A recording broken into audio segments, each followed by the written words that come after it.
A true master of the bass, Oscar Stagnaro brings a lifetime of musical excellence to the world of jazz and Latin music. With 6 Grammy Awards, 9 nominations, he has a storied career that spans the globe. His innovative approach and deep cultural roots have made him one of the most sought after musicians and educators on the East Coast. From his groundbreaking work at Berklee College of Music to co authoring the Essential Latin Bass book, Oscar has left a tremendous mark on music education and performance. Today, we're going to dive into his remarkable journey and his passion for rhythm and groove. Oscar, good to see you. Thanks, Dave. This is a great opportunity and good to see you. After all, you said like 18 years? Yeah, only 18 years. Only 18. Wow. The amount of time it takes to join the army. Yeah, okay. So, yeah, just to give everybody a little bit of context, Oscar was my teacher for a Latin jazz ensemble at Berklee almost 20 years ago. He's a wonderful educator, and he's renowned, in the world of music education. So, Oscar, the first thing I wanted to talk to you about was mentoring a young musician. You've had so many students over the years. What's the most important thing you think someone getting into this business should know? Well, my idea of teaching probably is not as conventional as it looks like with the books and so on. But the first advice that I give is try to preserve the student's identity. Besides all the information, the music, theory, and so on. But I mean, for me, it's important so the student will be on a space that he creates his own way of playing, but with all the information that we give him. But I always have that in my mind. You always have to have your heart or your interior voice all the way to all the years that I have been here. I'm from Peru, but I still listen to Peruvian music every day, for example, and that will be eventually show in your playing, even though you don't want to do it. You know, so probably that's what many of the more remarkable players like Abe Laboriel and so on that are coming from Latin America to the US have done. So they still preserve the roots. And yeah, so it's important. And I will give that advice to the teachers in this case, because all the like the information that you get now at YouTube and so on is so much, but you could be lost in that ocean of information. There's So too much, I would then, say. yeah, it's too much and it's good and bad information. So you don't know, as a student, you probably don't know yet what's good and what's bad. You try to copy somebody that you like, and that could be the end of your career as well, because you don't know how to a bass player's role is within a band. So that's another subject that is important to notate is the diversity. So one thing is identity, the other thing is diversity in your playing. So the more opportunities that you will have to play with different bands, the more when you play different types of music as well. And Yeah, that it's such an involves, yeah, important part to have your own voice on the instrument. It's something that goes overlooked because everyone just wants to get views on their yeah, videos or likes, that sort of thing. But you make it a conscious decision to really express to the student, I want you to be true to yourself. yeah, And definitely, do you tell definitely. them that right away, or is it something that maybe they have to be studying for a little bit? No, actually, I always ask, what are you looking for me? I say, okay, well, in Latin music, I like this. Is okay. What about your music? What are you from? What do you like about your music? Are you playing your own music? So then they say, oh man, you know what, this and that. And in your country, which probably Malaysia or something, is there any type of music that you could preserve? So at least you have another card to add to your repertoire. Yeah, no, So that's beautiful. yeah, things that example like for me like 3/4 6/8 is very common and it's different from Afro-Cuban 6/8. So when you play Afro-Cuban music with that different approach, when you play, people say, "What are you playing? What kind of 6/8 are you playing?" Because you're putting something else, and that's essentially what you are bringing to the table. When I play Latin jazz, it's the same thing. I I'm a follower of Sal Cuevas and Bobby Valentin and things like that. But then you add your own thing, small things that makes a difference. and you take the influences like from everywhere. I see the Jaco Pastorius Oh, background you have, and I know you've covered a lot of John Coltrane songs, so oh you yeah, take from you know, everywhere. I take a little bit of everything. And by the way, this poster is a great one. This is 1981. We Wow. went to see him at the Blue Note actually in New York with a group that I was playing. And he was playing first bass and then he played piano as well. I like And how it I says went, shows at 1:30 a.m. yeah, yeah. So when I saw him playing piano, I said, man, that's the cue. That's why he's a super musician and he plays all types of instruments. That's another thing, Yeah, I you mean, know. So I also wanted to ask you about the life of a musician. Everyone sees the on Instagram all the you're on the airplane or you're in the hotel or you're in front of the stage, but there's a lot of misconceptions about being a musician, the life of a musician, whether it's financial or just the grind of it, the sacrifice.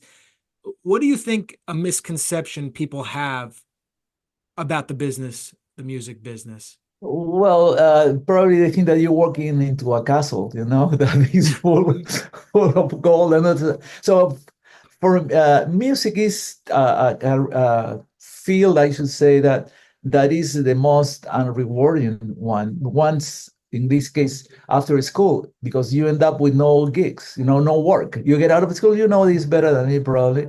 So when you get out, it's like, okay, now it's the time to face reality. And this is, whoops, where am I?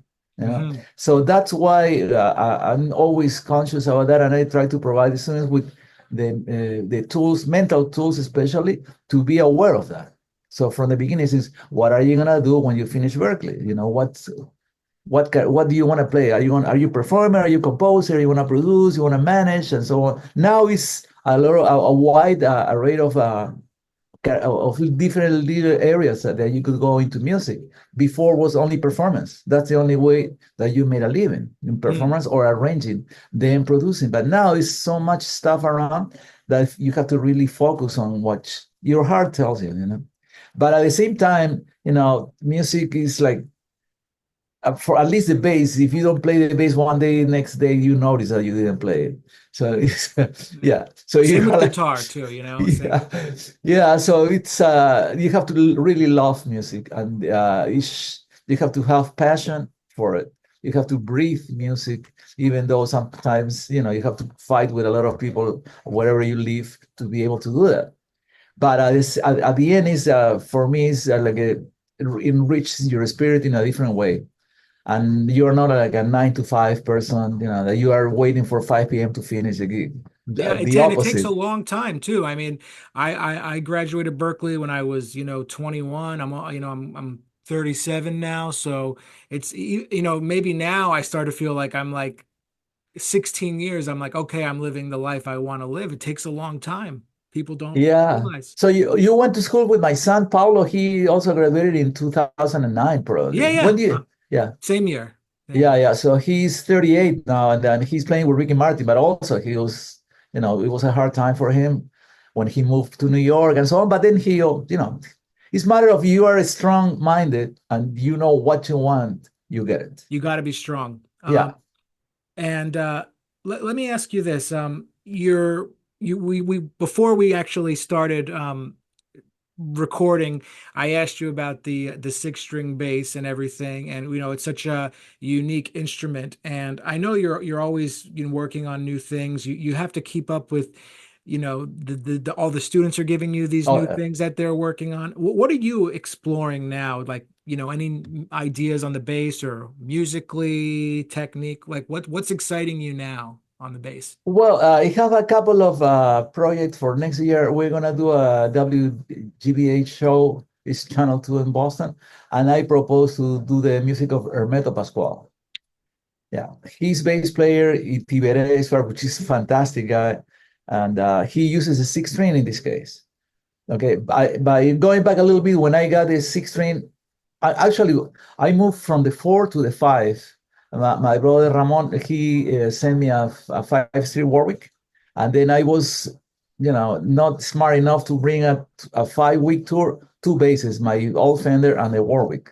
So I was carrying all over the Europe. all these things. Awful. So the first gig in Greece, we do the sound check. So I play with Paquito de Rivera. So I finished the sound check and then went to backstage. So then I start trying the 5 string, for the first time. And then Paquito came back from the back room and said, "Man, you have to use that bass tonight." I said, "What?"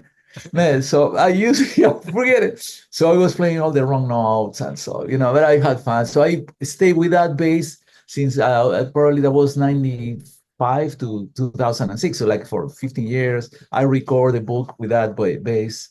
With Did you have to unlearn when you switched to it, or you felt like it was just adding more? Like, adding more, but I usually play the 4 and 5 and 6 with like 4 string. I mean, I like that range, yeah. But then I use the low strings, and then the 6 string I'll mainly use for chords. I know a little guitar, so I play some chords, that's I what was for watching a me. video of you Yeah. using the 6 string and you're improvising like a guitarist. I was like, whoa, I love it. Yeah, well, yeah. So I'm trying not the high end, the high range in the 6 string for me is this is a little bit. It's like colors, you cannot use red for the whole picture, So I use a little bit of that. And No, it's anyway, beautiful. so yeah, but still I'm working on it. I start practicing again, like scales and arpeggios and things like that because I can. But mainly, this is all concentrated for composition or for performing. When you play, you have to know all your notes and so on, but then also know the texture possibilities of a 6 string, which is great. Yeah, Yeah, but I mean, you easy gotta be something else. able. Sometimes it's hard for people that start on the 6 string and they don't relate to 4 string concept. So you have to go, 4, 5, and then 6. That's what I think it should happen. But in this case, like I'm saying, with their method music, that's what the exploration is now. So it's the interpretation of the music is more angular. So it plays different scales, different intervals, and that's going to be a lot of fun for sure. Yeah. And you've Yeah. played with so many people. You mentioned, your relationship with Paquito de Rivera and, playing with all these people over the years. Has anyone that you've worked with made you have to look in that moment, like change your way of thinking completely, or really saying, "Oh, I need to focus in a different way now"? Anyone like that come to mind? Not really. When people hires you, they know what you're able to do, and Got they're it. not gonna hire me to play like Anthony Jackson because Anthony Jackson is only one guy, So you have to put what you can bring to enhance the whole band, and then for as a bass player role, you have to keep in mind that you gotta with your bass lines, you have to make people sound better. Yeah. That's even if you have to play whole notes, that's fine, Yeah, So you're you the have support. You're the yeah. support. So you have to know your role, and then like when you listen to different types of music, like Brazilian or Latin American jazz, R&B, then you have starting to get a different musical taste. So that's what happens. You know how to accompany a Brazilian singer playing bossa nova, or you know how to play like a Iraqueres type of music or R&B and so on. So you have to really know and then nail the style. I wanted to Yeah. ask you another question about Latin music. Um, there's so many variations of rhythms. I don't even have to, Yeah. there's I know that they exist. Yeah. I'm not just talking about bolero. I'm talking about, 3/2, 2/3, all Oh these. yeah, yeah, yeah. Do you think people do you do you ever kind of feel like I wish more people understood these little the specifics you have to understand to play these rhythms? I mean, you really have to know rhythm on such a high Yes. level. So I advise also to play percussion. I play a little congas. I know the basic. I play the güiro, and also in Brazilian music, I play the tamborin, the pandeiro. Peruvian music, I play the cajon and so on. But Venezuelan, I try to play maracas because the bass parts will come out of those rhythms. Wow, okay. Okay. Yeah, so it's important also, and then also in this case, playing guitar, how to stroke the rhythms that helps, and then the piano also, because some styles are created with the guitar, some are with the piano. You know what I'm saying? So Mhm. the personal, oh, the identity of the style comes from one of those two instruments. Also the harp, so it's important that you are aware of it. And of course, you have to listen a lot of, like, go back to the 18 something to Cuban music, listen to danzas, danzones, to understand what timba is. Because if you just listen to timba, you don't understand how did it evolve, how was the development. Yeah. And The Latin rhythms, it's truly it's not, I wouldn't say it's a subgenre of, it's its own, the Latin it's it's vocabulary. Yeah, you have to understand the rhythmic and melodic vocabulary of right. each of the Cuban music styles because they all have their own vocabulary, Yeah, Oscar, I but also, they are all related. yeah, and Yeah. I was kind of curious too. We talked about you really have to be strong-minded to pursue this, and you've been at Berkeley for a long time. You had to, go through some things in life to get to that place, and and still be there to this day. And you've gotten the opportunity, we were talking about in your bio, these Grammys, these nominations. There's so much to be grateful for. I'm sure sometimes when you're at night, you probably pinch yourself, and if you don't, maybe I'll remind you All today. the But time. but looking back now, what are you most grateful for, if there's one thing or a couple things? From Berkeley, No, just in general in your in music general. career. Yeah. Well, when I grew up in Peru, I have a lot of friends that helped me out to understand what music is, theory, harmony, and then gave me the opportunity for my first recordings. Of course, I remember when I first recorded was a jingle, and it was like a tuna brand called Compass. And we, in that time, I'm talking about 1975, 1974. So the whole band was there. So you record with, the whole like 10 horns and percussion, everything.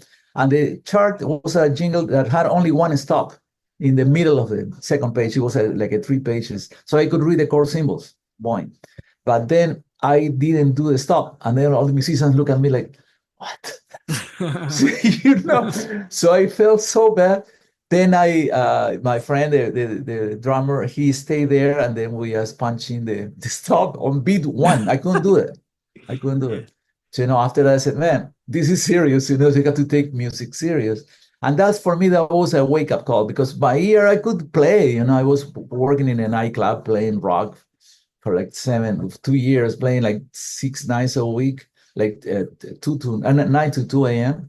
So that I will have the endurance and I have the creativity, but my reading and understanding of music was zero. I'm So sure you then, wouldn't trade that though. You wouldn't trade the no, experience you gained on the no, no, no, nightclubs. no. Yeah, that was great. Because I really learned, to have the right baseline on the right spot or create it right away. So that part, and I'm very thankful for that. Then on all the opportunities that I had in Peru for recording, I did a lot of recording for like singers and so on. So I really appreciate all that. Then also when I moved here, and I still remember the guy that I first talked to him in a music store. It was called Pampalons here in Masal. And then I went and I started talking English. I thinking that I could talk English. And the guy said, I don't understand a word what you're saying. Okay. So next day I came back with my dictionary, and I said, okay, this. Okay. Mhm. And then, or wrote the word. So then I still know this guy. So he helped me out a lot as well. He has to gain confidence. Yeah, you This is need the people to help yeah. you too, Oh yeah. So through the years, I always have a lot of people that has helped me out that I still keep in touch with them. At Berkeley, Rich Appleman as well. He gave me opportunity to teach at Berkeley and then to develop the Latin courses that they actually like 10 years of that experience. Then I wrote the Latin-based book. So I'm Yeah. really helpful. I'm really grateful for a lot of people. And then also my wife, of course, she's the main support. Yeah. No, family is super important. Has there ever been, like, if I asked you, you've had so many performances over the years, some of them stand out for obvious reasons, whether it was the city or the band you were playing with, the Oh, audiences. I have a good one with Paquito in Germany. Okay, so this was in an open space, but it has like a balcony. And then supposedly after we play, it was like a disco because in Europe, that's what I have. You play jazz and the club needs to support themselves. Okay. Anyway, so we started playing beautiful lesson. I was a lot of people there on the as an audience, and then we started playing like three tunes, and the people, the fourth tune, the people start like, man, it was like a complete change, and it was a ballad, and then Paquito start like slowing the band, the volume down, down, down, down to the minimum, and then we start acting. We didn't play a note. And then Paquito was like doing this with no sound, and me also. All the drummers didn't play anything. And then people started clapping, thinking that that was part of the show.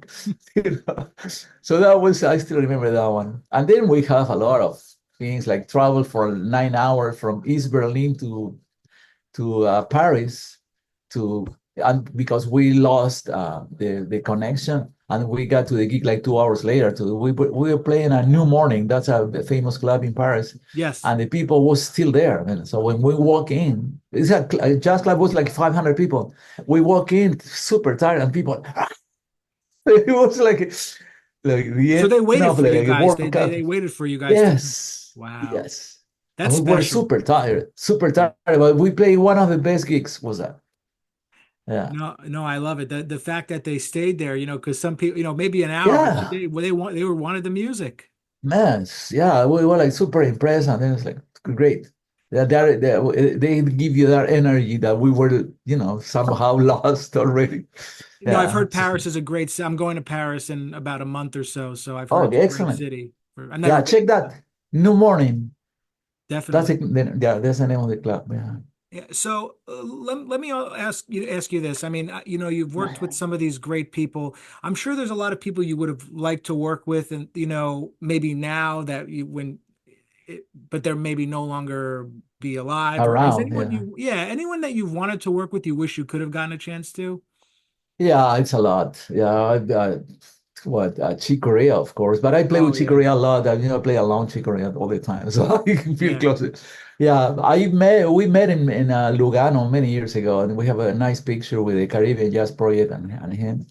But for example, I have the opportunity to play with Herbie Hancock. He sat in with Paquito's band in one time in Bern. Oh, Yeah, you play so with that was Herbie and with yeah, Paquito. he sat in with Paquito's band. Wow. And then we were playing tribute to Charlie Parker. So the Paquito said, okay, let's play Lazy Bird.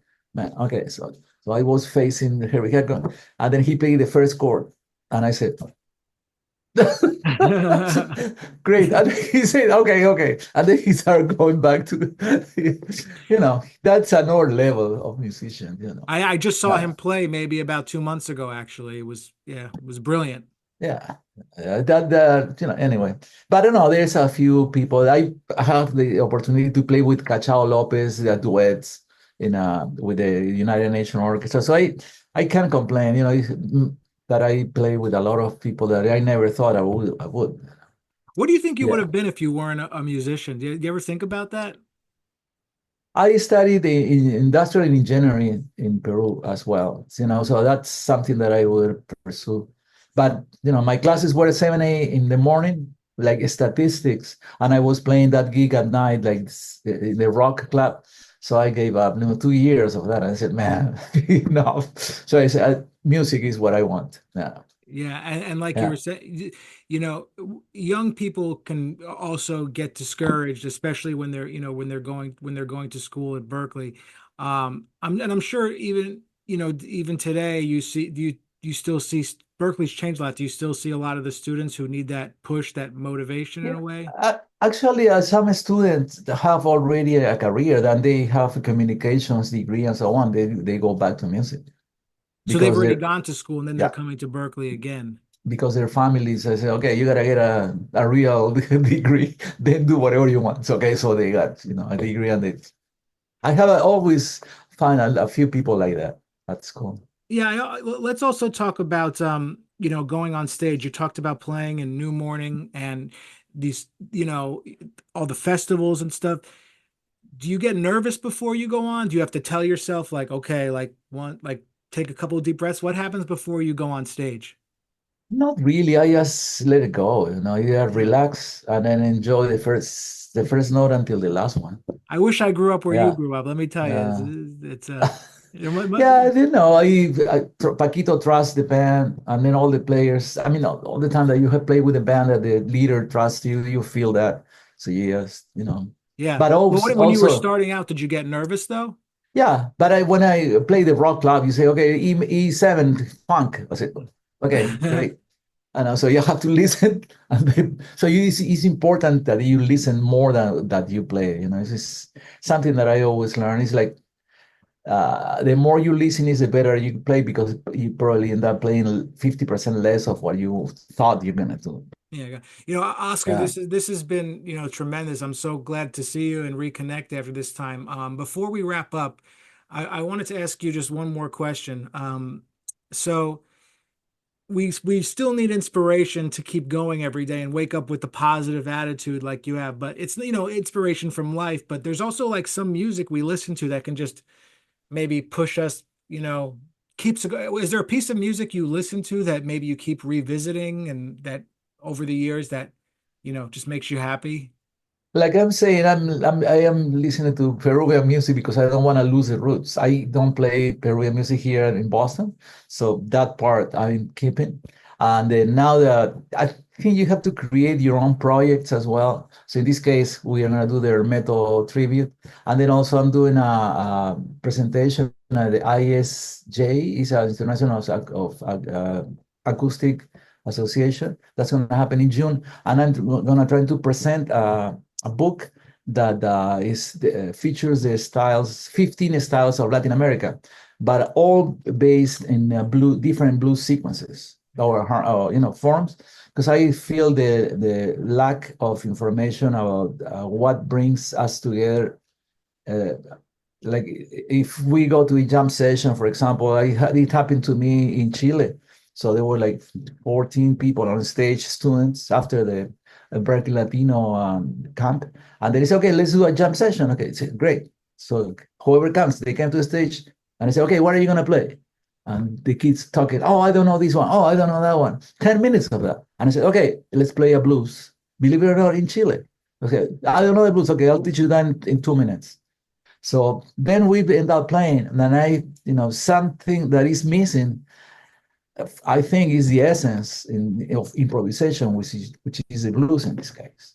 And through that, I think that will help a lot of people, and then also feature the styles that will be able people to relate to both things at once. No, So no, it I'm sounds like you thinking, really you want people are lacking that information, even though there is too much of it, they're getting the wrong stuff and you want to guide them the right way. No, that's yeah, beautiful. like Beatles, Rolling Stones, they all come from blues, even though it's like a 1-4-5 progression. But in this case, jazz blues and jazz approach No, this will is help so help them Oscar, out. where can people, reach out to you or find you on what's your website and social media, that stuff? We just want just so we can share it.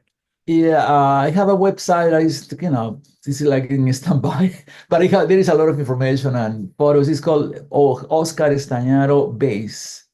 Then my Instagram is Oscar Stagnaro, and also Facebook. So Also. just search your name.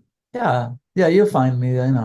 I don't keep up. I don't post too many things anymore. I only when related to music. I don't post hotel rooms or footwear that I'm eating. I'm not into. I'm not into that. I'm more into music. So if you have a question, I'll not say you want to know about certain player. I'll put it on my Facebook. Yeah, you Because could share this interview, yeah, so yeah, no, yeah, yeah. Definitely, I'll do it. beautiful. Thank you So so much, Oscar. I my really pleasure. appreciate it. Thanks for the opportunity and good luck in your endeavors. Thank you.